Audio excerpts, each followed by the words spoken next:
Romanos, capítulo de número 4, ou Epístola de Paulo aos Romanos, capítulo de número 4, de 13 a 18. Irmãos, façamos a leitura então. Eu farei a leitura, os irmãos atentamente acompanhem o texto sagrado. Quando Deus falará conosco, Deus sempre está falando quando a sua palavra é lida. Ele está falando conosco. Então ouçamos a voz do Senhor por meio do apóstolo Paulo, quando diz o seguinte: não foi por intermédio da lei que Abraão ou a sua descendência coube a promessa de ser herdeiro do mundo, e sim mediante a justiça da fé. Pois se os da lei é que são os herdeiros, anula-se a fé e cancela-se a promessa, porque a lei suscita a ira, mas onde não há lei, também não há transgressão. Essa é a razão porque provém da fé, para que seja segundo a graça, a fim de que seja firme a promessa para toda a descendência, não somente ao que está no regime da lei, mas também ao que é da fé que teve Abraão, porque Abraão é pai de todos nós, como está escrito: por pai de muitas nações te constituí, perante aquele no qual creu, o Deus que vivifica os mortos, e chama à existência as coisas que não existem. Abraão, esperando contra a esperança, creu, para vir a ser pai de muitas nações, segundo lhe fora dito: assim será a tua descendência. Meus irmãos, nós já oramos, já fomos conduzidos em oração pedindo a Deus que nos abençoe na pregação e no ouvir de sua palavra e no guardar de sua palavra. Pois bem-aventurados são aqueles que ouvem e guardam a palavra. Não só ouvem, mas guardam. Que Deus assim nos faça bem-aventurados nesta noite também, ao ouvir a exposição e guardar a nossa oração. Irmãos, Paulo está tão envolvido, o apóstolo, com a doutrina da justificação pela fé, que parece não poder deixá-la. Já há alguns domingos nós viemos expondo aqui nas pregações a doutrina da justificação pela fé somente. E Paulo parece apegar-se a ela, porque parece que Paulo não quer deixá-la, não quer abandoná-la, ele quer falar mais dela. Ele elabora a seu respeito por todo o capítulo 3 e capítulo 4. São 2 capítulos dedicados à exposição da doutrina da justificação pela fé somente. Irmãos, infelizmente, à luz da história da igreja, talvez o apóstolo não tenha elaborado o suficiente, digamos assim, pois em todas as gerações existem aqueles que se levantam e se opõem a essa verdade essencial do Evangelho. A salvação é somente pela fé na obra de Cristo, não por obras, somente pela fé, ou melhor, não por obras, atenção, não por obras praticadas por nós, mas pelas obras praticadas pelo Filho. Um teólogo disse acertadamente: nós somos salvos pelas obras do Filho. O Filho obrou em nosso lugar, porque nós não tínhamos condição de fazê-lo. Então Paulo insiste nesse tema, e ele ainda hoje é muito atacado. Nesses versículos, meus irmãos, que nós lemos, não há uma interrupção do argumento de Paulo. Ele ainda vem mostrando que Abraão foi justificado pela fé. Lembra que vimos no domingo passado? Abraão, quando recebeu pela graça justificação diante de Deus, quando ele foi declarado justo, ele havia sido circuncidado? É a pergunta que Paulo fez. A resposta é não. Antes de obrar alguma coisa, Abraão, ele foi justificado, foi tido e declarado como justo diante de Deus. Então Paulo diz, então não é por obras, porque ele não fez nada, nem a circuncisão, Vinícius, ele havia ainda, meu irmão, praticado, e Deus o justificou, o declarou justo diante dele, sem dívida nenhuma. Paulo não deixa, de fato, esse argumento, só que agora ele introduz um elemento novo, ele introduz a antítese entre lei e promessa, é o que ele vai dizer no versículo 13, olha aí, vejam comigo, não foi por intermédio da lei que a Abraão ou a sua descendência coube a promessa de ser herdeiro do mundo, e sim, mediante a justiça que provém da fé, ou a justiça da fé. Irmãos, Paulo está dizendo que Abraão não se tornou herdeiro da promessa porque fez alguma coisa que merecia isso, mas porque ele creu apenas. Deus lhe deu a promessa de que ele seria, segundo Paulo, herdeiro do mundo. Irmãos, veja, Paulo diz, não foi por intermédio da lei. Como entender lei aqui? É verdade que Paulo usa o termo lei, na sua carta aos Romanos mesmo, dependendo do contexto, aponta para significados diferentes, embora complementares. Mas aqui, lei deve ser entendida como aquele conjunto de mandamentos que Deus deu ao homem para se cumprir. E para, cumprindo-os, receber a bênção. Só que o problema é que somos pecadores, como nós veremos aqui, nós não temos como receber as promessas e as bênçãos, porque nós não temos como cumprir a lei, embora a lei foi dada para ser cumprida, e aquele que a cumpre é abençoado por Deus, recebe a recompensa, só que nós não temos, como nós veremos aqui, condição de fazê-lo, é preciso que outro fizesse em nosso lugar. Mas o ponto aqui é, não foi pela observância de mandamentos que Abraão ou a sua descendência coube a promessa de ser herdeiro do mundo. A ideia é a seguinte, quando Deus prometeu a Abraão ser herdeiro, ele, Abraão, do mundo, não foi por alguma obra que Abraão fez, não era porque Abraão era justo, mas porque Abraão creu em Deus, e Deus lhe deu a promessa. Irmãos, o que é aqui a descendência de Abraão? Ou melhor, quem é aqui a descendência de Abraão, da qual fala o texto? Não foi por intermédio da lei que Abraão ou a sua descendência coube a promessa de ser herdeiro do mundo. Quem que é a descendência de Abraão? Nós já temos visto que Paulo usa esta expressão descendência não para falar da descendência do sangue, aquela racial, não de falar dos judeus, da raça dos judeus, mas para falar sim daqueles que são descendentes de Abraão pela fé, porque realmente é filho de Abraão, tem Abraão como pai os que são da fé. Paulo já havia argumentado isso. Então veja, não é por obras que Abraão e aqueles que creem como ele recebem as promessas, mas pela justiça da fé.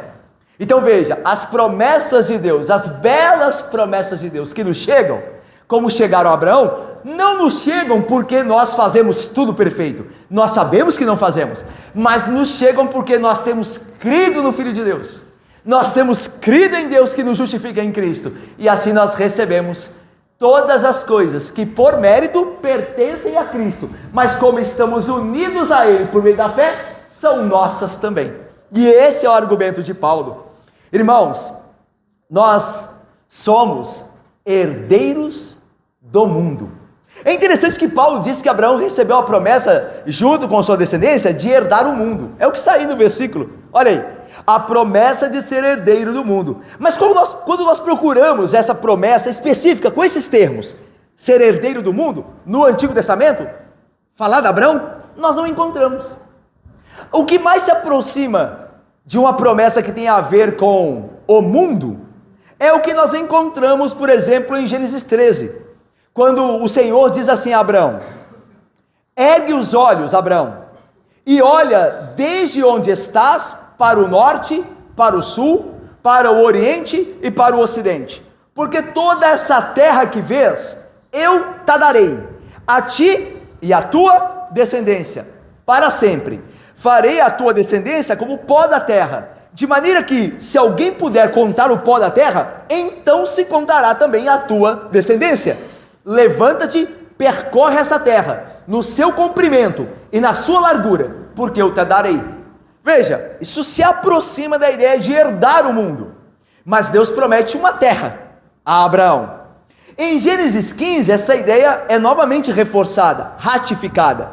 Deus diz assim em Gênesis 15: a isto respondeu logo o Senhor dizendo: não será esse o teu herdeiro, o escravo na casa de Abraão, mas aquele que será gerado de ti será o teu herdeiro. Paulo está falando de herança, né? E aqui Deus fala de herança, de herdar Abraão. Então, diz o texto, conduziu o Senhor a Abraão para fora e disse: olha para os céus e conta as estrelas, se é que podes. Ele disse: será assim a tua posteridade. Aí no versículo 18 do capítulo 15 diz: naquele mesmo dia fez o Senhor aliança com Abraão, dizendo: a tua descendência darei essa terra, desde o rio Egito até o grande rio Eufrates. Então veja, meus irmãos, a promessa que chega mais próximo de Abraão herdar o mundo, nós não encontramos essas palavras no texto bíblico. Deus diz assim: você será herdeiro do mundo.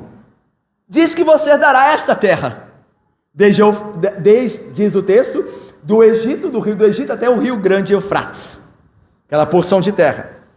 Só que é verdade, irmãos, que nós devemos entender à luz de todo o ensino paulino e bíblico, que a herança que Deus der a Abraão se torna mais abrangente no descendente maior de Abraão, que é Cristo Jesus. A Cristo Jesus foram dadas todas as coisas. Quem é o rei do mundo? Quem é o rei de todas as coisas? Quem é aquele pelo qual Deus fez o universo? As coisas que vemos e não vemos. Quem é senhor disso? É Jesus. Então em Cristo, Abraão, porque Cristo é um descendente de Abraão, em Cristo Abraão se torna herdeiro do mundo, como nós também. Olha o que Pedro diz: nós, porém, segundo a sua promessa, o assunto é promessa, não se torna herdeiro da promessa de herdar o mundo aqueles da obra da lei, mas aqueles da justiça da fé. Pela fé nós nos tornamos herdeiros, e não por obras. Então o assunto de Pedro é o mesmo. Nós, porém, segundo a promessa, esperamos novos céus e nova terra, nos quais habita a justiça. Por que esperamos? Como diz 2 Pedro 3, 11 e 13, porque nos fora prometido em Cristo. Bem-aventurados os mansos, porque herdarão a terra. Em Cristo nós temos todas as coisas. Então, meus irmãos, veja, somente o Filho, Cristo, é digno de herdar todas as coisas, o reino e o mundo. O seu Pai lhe deu, deu ao Filho porque o Filho merece. Olha o que diz Hebreus: havendo Deus outrora falado muitas vezes e de muitas maneiras aos pais pelos profetas, nestes dias, últimos dias, nos falou pelo Filho, a quem constituiu herdeiro de todas as coisas, pelo qual também fez o universo. Hebreus 1, 2.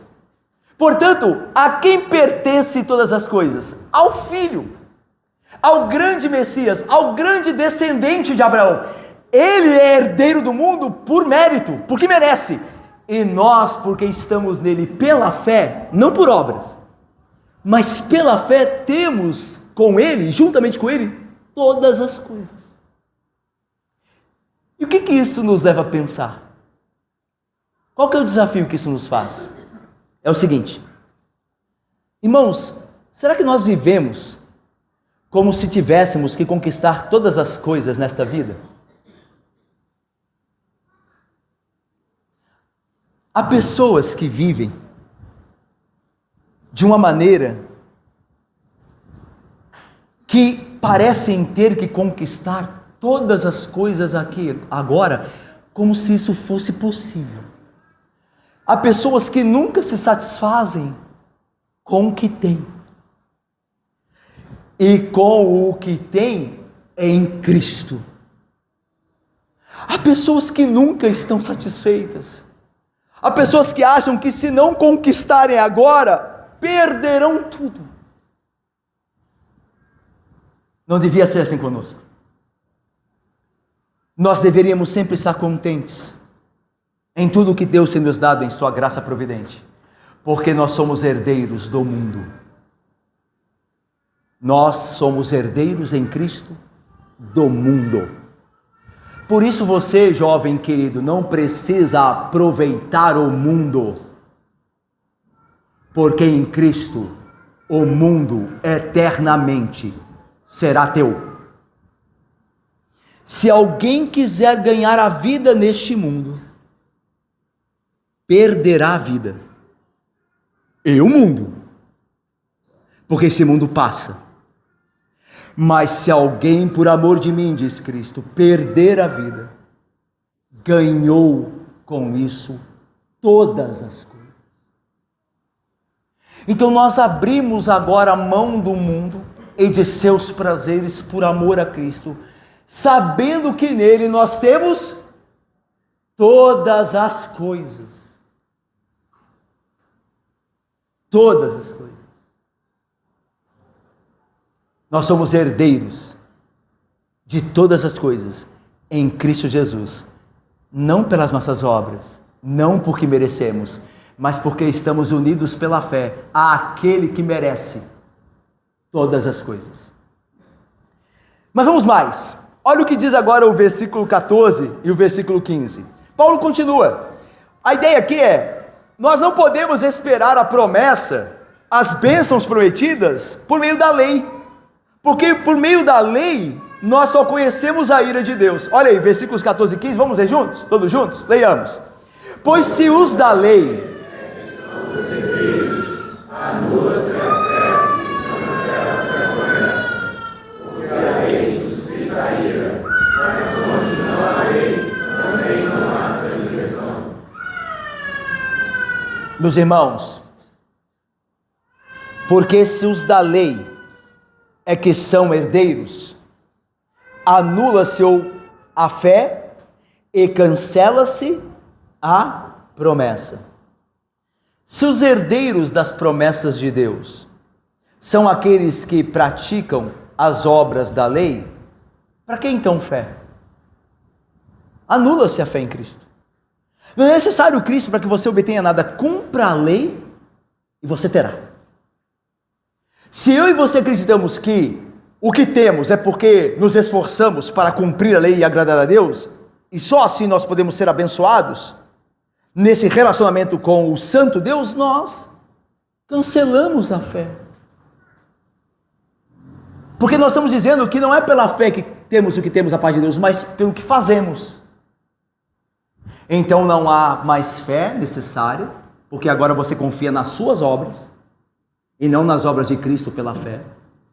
E também cancela-se a promessa, porque pela lei, promessa nenhuma pode ser cumprida. Por que não? Porque pela lei só vem a ira de Deus sobre você. Isso não é difícil de entender. Se eu espero receber algo, presbítero Marcelo e Marcel, se eu espero receber algo de Deus porque eu cumpro a lei, então a única coisa que eu posso receber nessa tentativa de cumprir a lei e andar justo diante de Deus sem falha nenhuma, é a ira de Deus, não as promessas. Por quê? Porque veja, irmãos, a lei não permite transgressão, só que eu nasci pecador. Eu transgrido a lei, então eu posso esperar pela lei ter acesso a alguma promessa? Claro que não. Eu só posso esperar pela lei ter a ira de Deus, que é merecida, é sobre quem transgride a lei. E é isso que Paulo está dizendo. Porque se você crê que você tem da parte de Deus o que você tem porque você anda na lei, então não precisa de mais fé. Então anula-se a fé. Agora você vai andar pelos seus próprios méritos, pelo seu próprio esforço. E você e eu sabemos onde isso vai dar. Vai dar em frustração. Porque se num dia nós estamos muito espirituais, no outro dia nem tanto. Se num dia nós procuramos cumprir a lei mal, no outro dia nós estamos bem descuidados. Alguém espera receber de Deus, o santo Deus, o justo Deus, que tem o padrão dele lá em cima. E o tem porque Deus é justo e santo, não poderia ter um padrão inferior. É justo que o padrão dele seja a perfeição. E só pode abençoar aqueles que alcançam a perfeição, aqueles que andam de maneira íntegra diante dele. Nós não andamos. De que maneira nós esperamos ser abençoados por Deus? É o que Paulo está dizendo aqui. Não há esperança na lei para nós.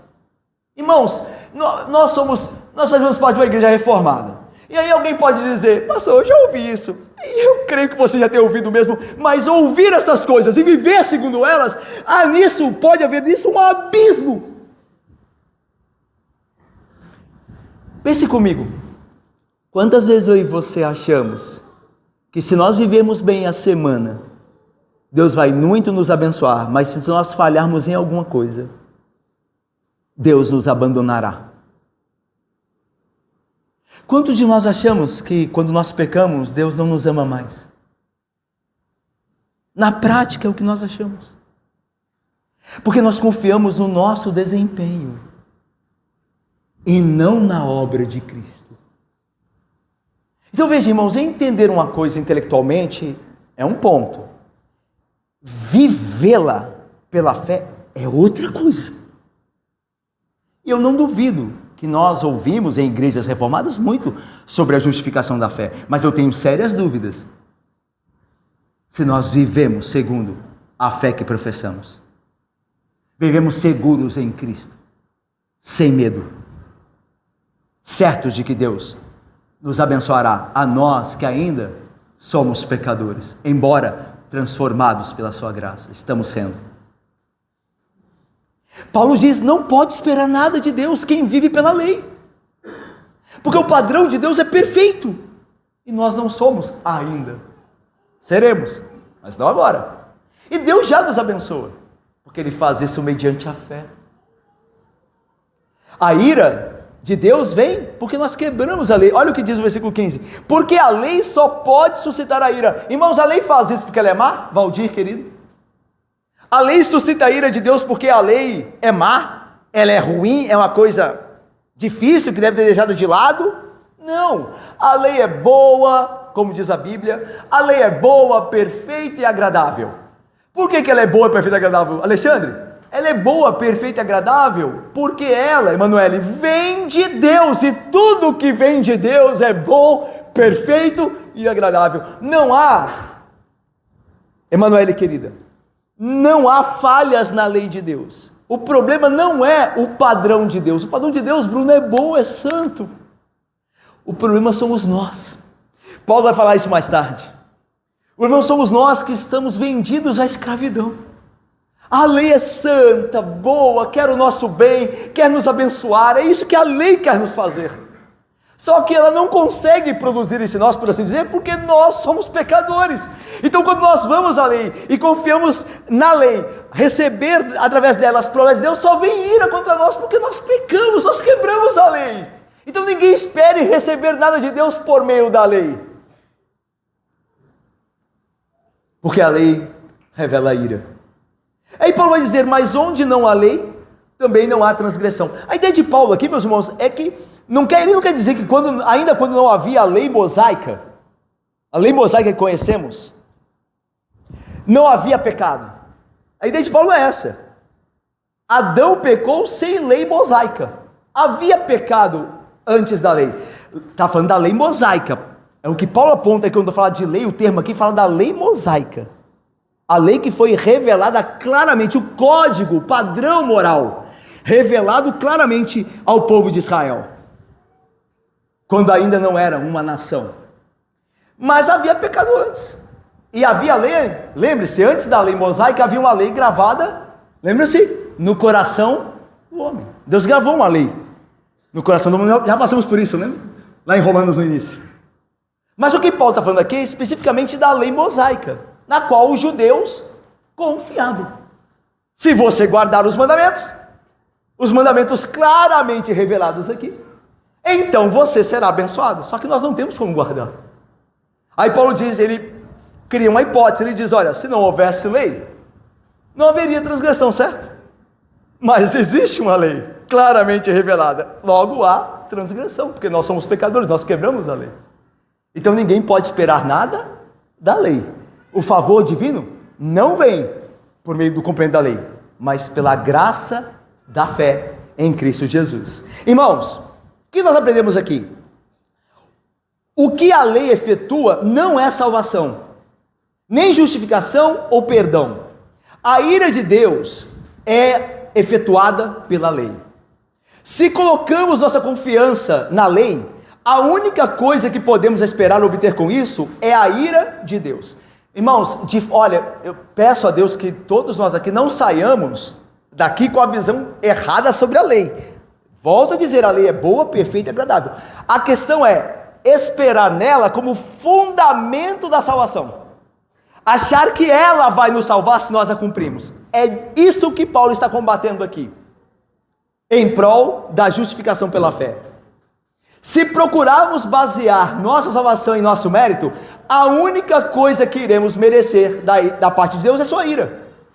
Ok? Então nós temos que abandonar a nossa confiança na nossa suposta justiça, porque Paulo está dizendo a mim e a você que pela justiça da lei só você receberá a ira. Então abandone a sua confiança em si mesmo, abandone-a, porque ela acabará mal, e vá a Cristo Jesus pela fé.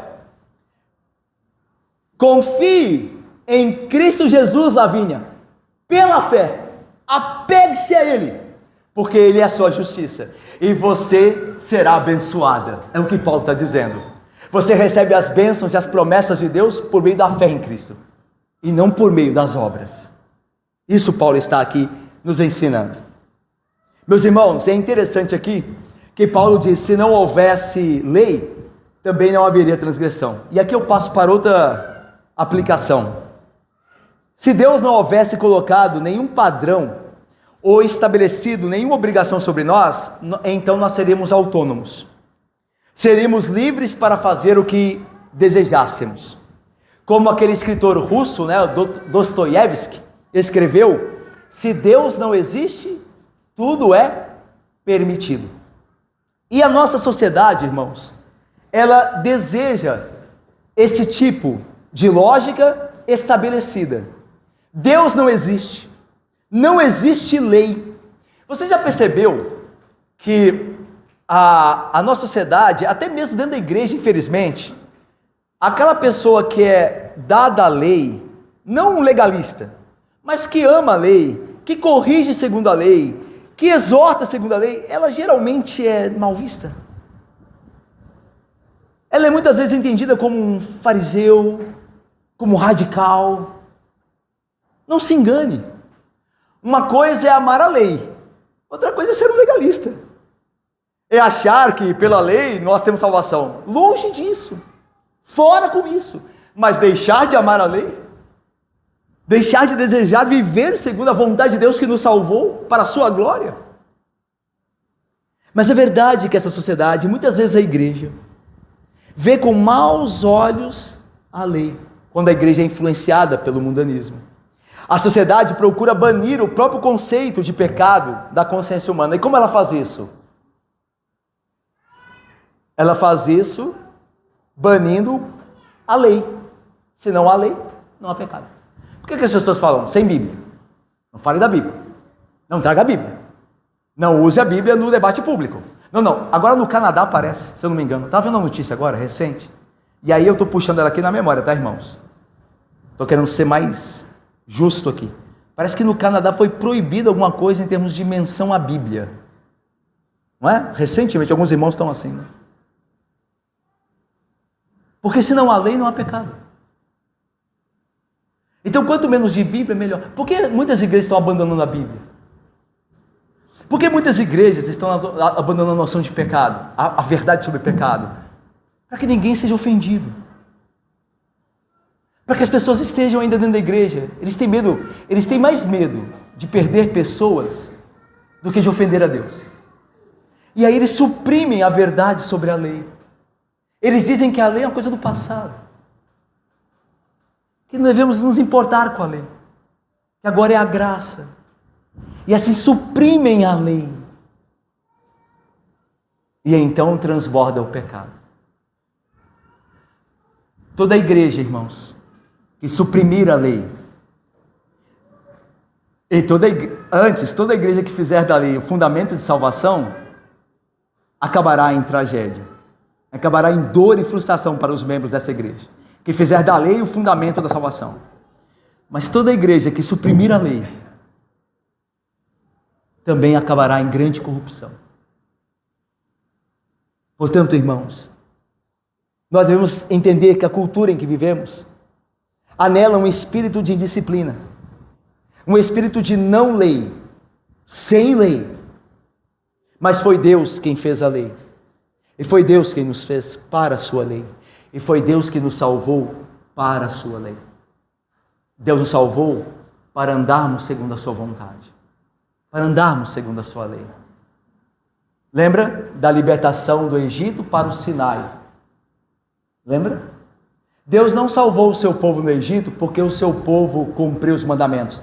Quando eles estavam no Egito, Deus não tinha dado os mandamentos ainda, mas Deus os salvou para lhes dar os seus mandamentos, que são a expressão da sua boa, santa e perfeita vontade, para que aquele povo agradecido andasse nos mandamentos. Vocês se lembram qual é o prefácio, a introdução dos mandamentos em Gênesis 20, em Êxodo 20, melhor? Vocês se lembram? Diz assim, antes de falar dos mandamentos, diz assim, o Senhor fala assim, eu sou o Senhor teu Deus, que te tirei da terra do Egito, da casa da servidão. Por isso, em gratidão ao que eu fiz por vocês, não por obras de vocês, mas pela minha graça, vocês deveriam morrer lá, vocês também rejeitaram o meu libertador, eu enviei Moisés a vocês, e vocês foram contra ele, vocês murmuraram contra Moisés, eu deveria destruir vocês junto com os egípcios, mas pela graça tirei vocês de lá, agora vivam agradecidos, não tenham outros deuses diante de vocês, não façam imagem de escultura, não tomem o meu santo nome em vão, honrem o meu sábado, honrem os seus pais, não matem, não adulterem, e assim por diante. Porque a lei foi nos dada para viver segundo a vontade do Deus que pela graça nos salvou. Toda igreja que suprime a lei é uma falsa igreja, e haverá nela certamente corrupção. Porque onde não há lei, tudo é permitido. E então a corrupção tomará. Meus irmãos, caminhando por fim, Paulo vai dizer aí no versículo 16, o que ele disse no versículo 15, lança as bases para o versículo 16, ele vai dizer assim, essa é a razão porque provém da fé, o que? A promessa, a herança, não de obras, mas da fé, para que seja segundo a graça. Irmãos, visto que a lei suscita ira, por causa da nossa transgressão, não porque a lei é má, mas porque nós somos vendidos ao pecado, a lei desconhece a graça. Isso aqui é poderoso, você tem que entender isso. Se você tenta viver pela lei diante de Deus, esqueça a graça. Ou você cumpre a lei e é abençoado, ou você é condenado. Então não tem graça na relação de Deus baseado na lei. Mas da graça, deixar da lei de fora, nesse sentido, de não confiar nela como base da nossa salvação, então a graça encontra lugar. Você recebe o que recebe da parte de Deus, Dândaro, não porque você é um justo ainda, embora está sendo transformado para isso, mas porque Deus te amou ainda que um pecador, como me amou ainda como pecador, em Cristo Jesus, que cumpriu a lei por nós. É por isso que nós recebemos a bênção de Deus.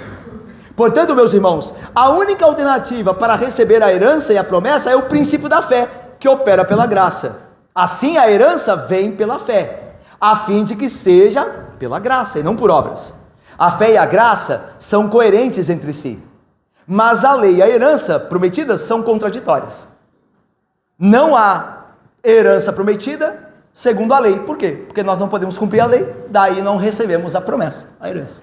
Mas se você vive pela graça, em Cristo, você recebe a promessa, porque Cristo cumpriu a lei, e agora te dá as bênçãos prometidas. Irmãos, se você crê que a salvação é pela graça, você tem segurança nessa vida. Não é soberba da nossa parte, ou da parte de qualquer pessoa crente, ter certeza da salvação. Já viu as pessoas, alguns falarem assim, você tem certeza, que perguntam para você, você tem certeza da sua salvação? Aí você responde, tenho. Aí a pessoa diz, soberbo. Irmãos, não é soberba. Não é, por que nós temos certeza da salvação?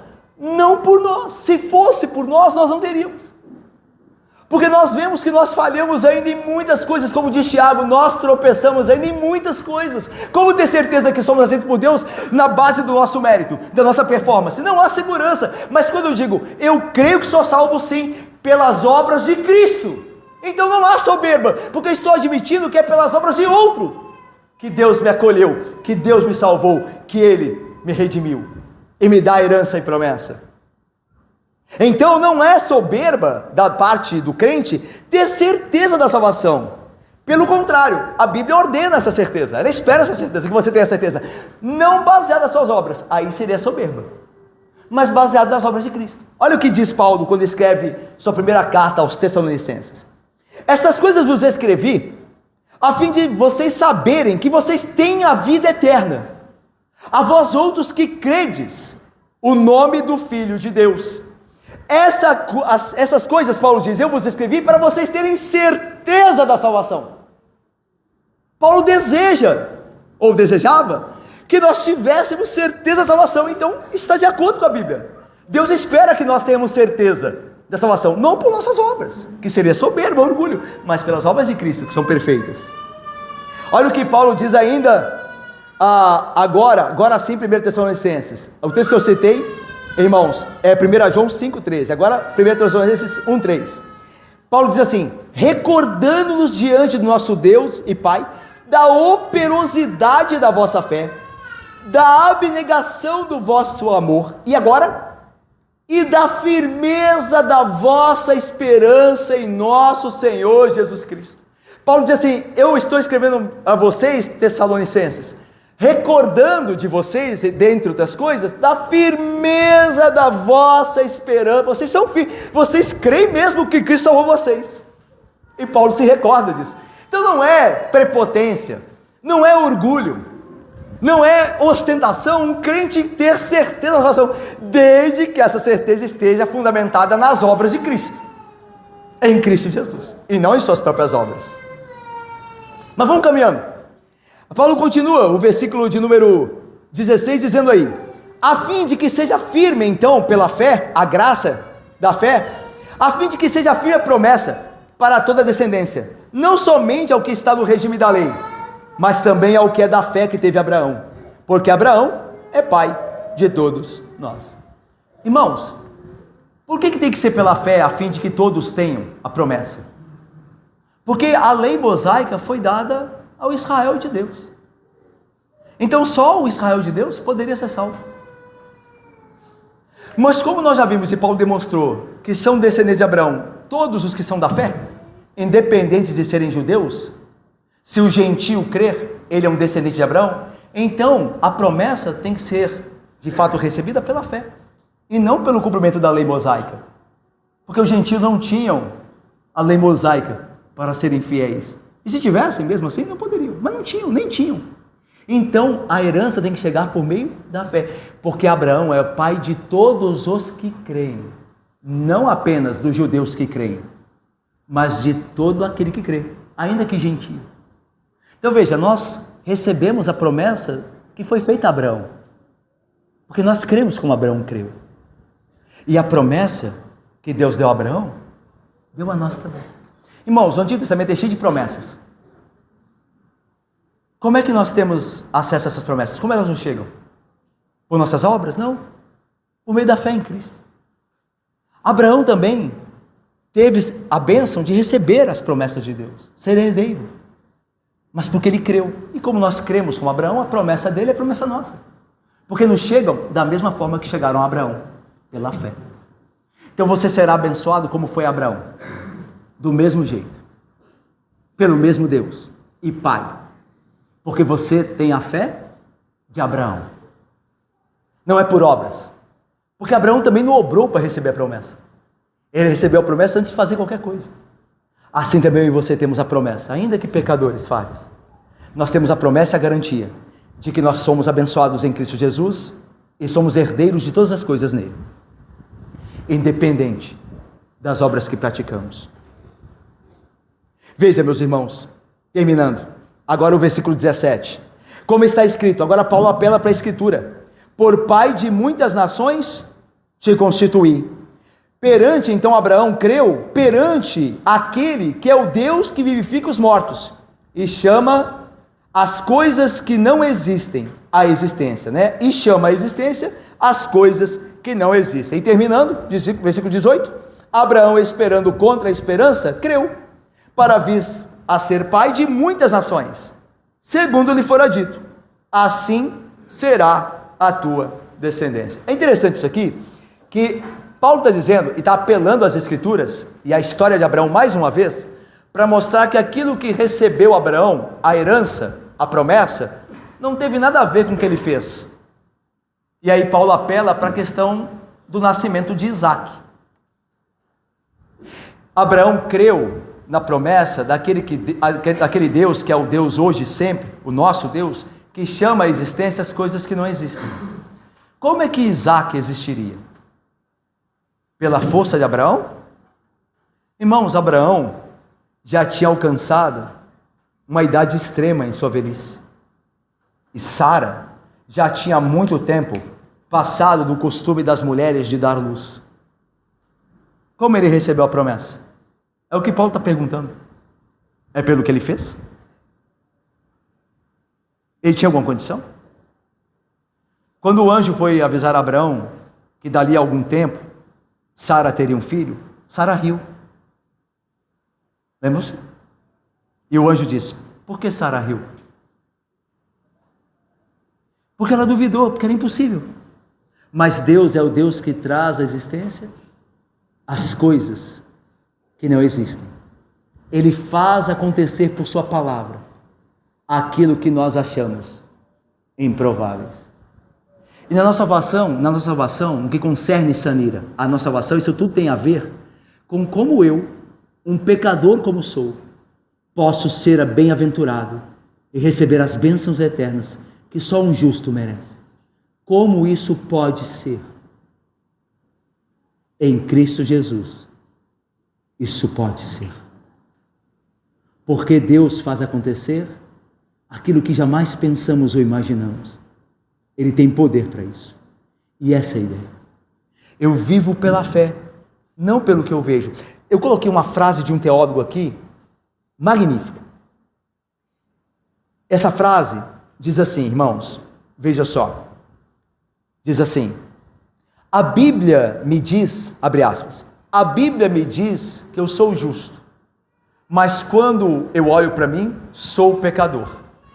A Bíblia diz que eu escapei da ira de Deus, mas quando olho ao meu redor, vejo a ira dele derramada sobre a sociedade corrupta. Mas ainda assim, creio no que Deus disse e vivo pela fé. Por isso o texto diz que Abraão creu contra a esperança. Quando você olha para você, você acredita que você será salvo? Quando você olha para você? Quando você olha para dentro de você, você acredita, olhando para você, que você será salvo, que você merece, que você vai acabar bem? Quando você olha para você, não tem como isso acontecer.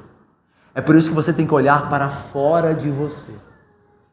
Você tem que olhar, Elian, para Cristo. E aí sim você terá a certeza que será salvo. Mas se você olhar para você, é impossível. Mas como Deus é o Deus que faz do impossível possível em Cristo, nós cremos diante daquele que faz as coisas que não existem existirem. Assim como Abraão creu contra a esperança, quando Isaac não poderia existir, mas Deus trouxe Isaac segundo a sua promessa. E esse é o ponto de Paulo. Irmãos, eu termino. Abraão creu, e ele foi herdeiro assim, se tornou herdeiro pela graça da promessa.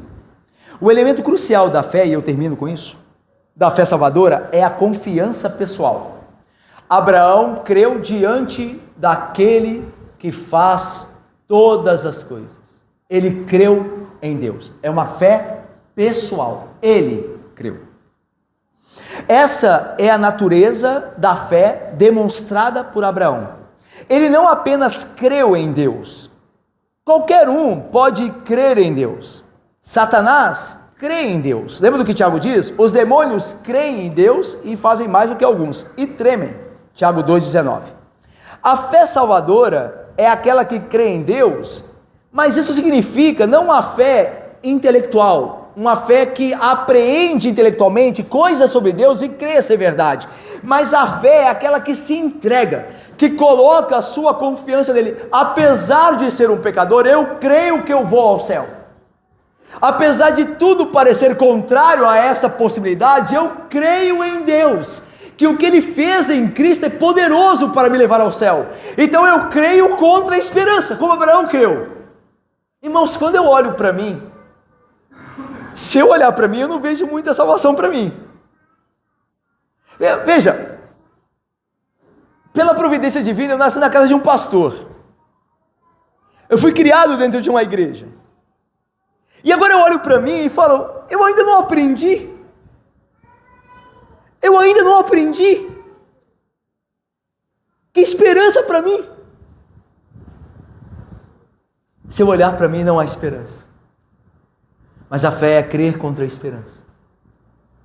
É olhar para mim e dizer, ainda sendo um pecador como eu sou, Cristo é poderoso o suficiente para me salvar. Isso é crer verdadeiramente, é entregar-se a Cristo embora você seja um pecador. Talvez você esteja aqui dizendo assim, quando eu for melhor, eu vou assumir um compromisso. Talvez agora não seja a hora.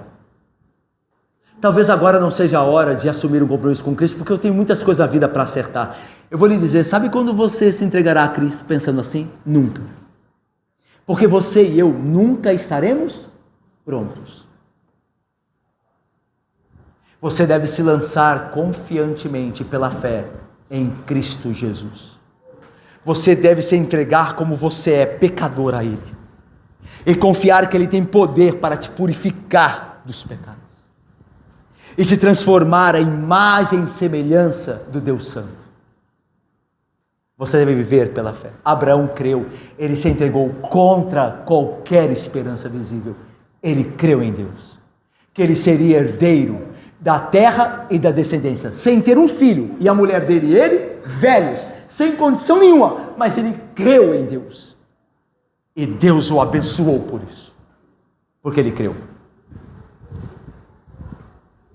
Smith diz assim, um teólogo, sinto-me muito consolado, quando Deus fala de mim como justo, glorificado, santo, puro e virtuoso.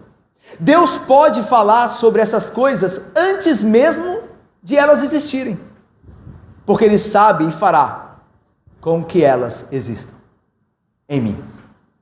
Eu me sinto muito confortável quando Deus fala da minha santidade, da minha pureza, da minha glorificação e da minha virtude, ainda que essas coisas ainda não existam em mim, mas eu sei que Ele as fará existir, e por isso nós prosseguimos. Por isso nós prosseguimos, mesmo pecadores, porque Ele fará existir. Ele me tornará santo pelo poder dEle. E por isso nós andamos ao lado de Cristo. E por isso nós caminhamos juntos de Cristo. Porque nós sabemos que nele, o que é impossível, será feito. Que Deus nos abençoe. Amém, irmãos. Meus irmãos, vamos de pé nos colocarmos. Vamos orar ao Senhor. O Deus que em Cristo nos salvou e fará aqui